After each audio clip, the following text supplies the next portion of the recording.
CCTV ने खोला जहरीला राज। जी हां, जयपुर में 27 साल के महेश मीणा की संदिग्ध मौत के 12 दिन बाद मामले में बड़ा मोड़ आ चुका है। शुरुआत में बीमारी और अचानक तबीयत बिगड़ने की बात कही गई, लेकिन अब मृतक के पिता की शिकायत पर हत्या का मामला दर्ज किया गया है। इस केस में सीसीटीवी फुटेज अहम सुराग बंद करके सामने आया है। पिता का आरोप है कि महेश को जहर देकर के मारने की साजिश रची गई और फिर मौत को बीमारी का रूप देने की कोशिश भी की गई। देखिए ये रिपोर्ट।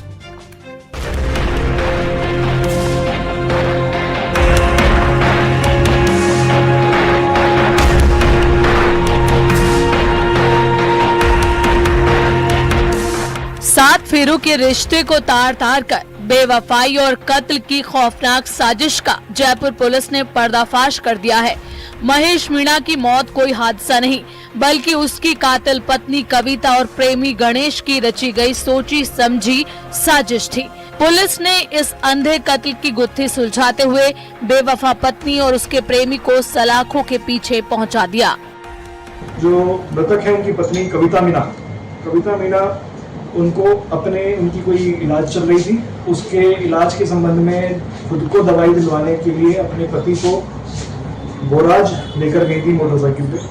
पूर्व से जो उनकी साजिश थी उसके अनुसार उनको एक जूस पिलाती हैं और जूस में जो सेल्फोस की टैबलेट्स आती हैं वो उनको पिला देती हैं। पति को कोई भी अपने पत्नी पर शक नहीं था और वो जूस पी लेते हैं। जूस पीने के बाद उनकी तबीयत खराब हो जाती है। तबीयत खराब होने के बाद वो पूर्व की साजिश थी उसके अनुसार वो अपने जो उनके एक प्रेमी जो इस पूरे अनुसंधान में सामने आए हैं गणेश मीणा, उनको बुला लेती हैं। उसके बाद इनको हॉस्पिटल ना ले जाकर वो 2-3 घंटे तक इधर उधर घुमाते हैं और उसके बाद जब तबीयत बहुत ही खराब हो जाती है, जब इन्हें लगता है कि बचने की स्थिति नहीं है, तो शक दूर करने के लिए और अपने पे शक नहीं पाने के लिए ये इसको यहाँ आके 14 नंबर के पास छोड़ देते हैं और फिर ये इनके भाई को कॉल करती हैं और भाई को कॉल करने के बाद जो इनको ऐसा बताते हैं कि तबीयत खराब होगी, इनको हॉस्पिटल लेके चले। 5 अगस्त को जयपुर में महेश मीणा के हत्याकांड मामले को लेकर के पुलिस ने बड़ा खुलासा करते हुए बताया है कि उसकी पत्नी ने ही सेल्फोस की गोलियां जूस में मिलाकर के उसे पिलाई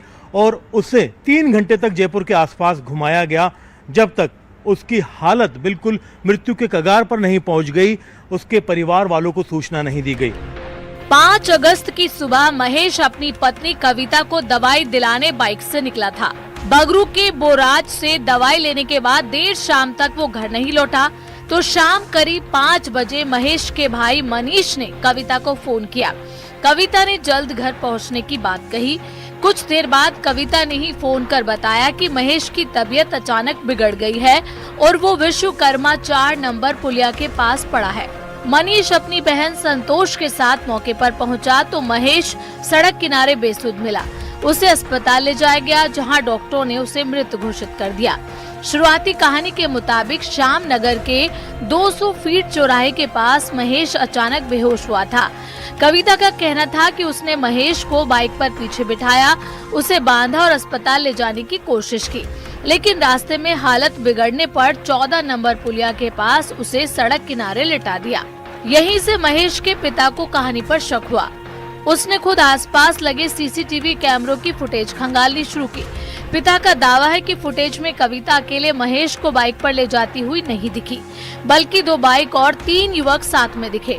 महेश के पिता ने पुलिस को कविता के कथित बॉयफ्रेंड गणेश और उसके परिचित अजय मीणा और गोलू प्रजापत के नाम बताए और 16 अगस्त को विश्वकर्मा थाने में कविता, गणेश, अजय मीणा और गोलू प्रजापत के खिलाफ हत्या का मामला दर्ज कराया।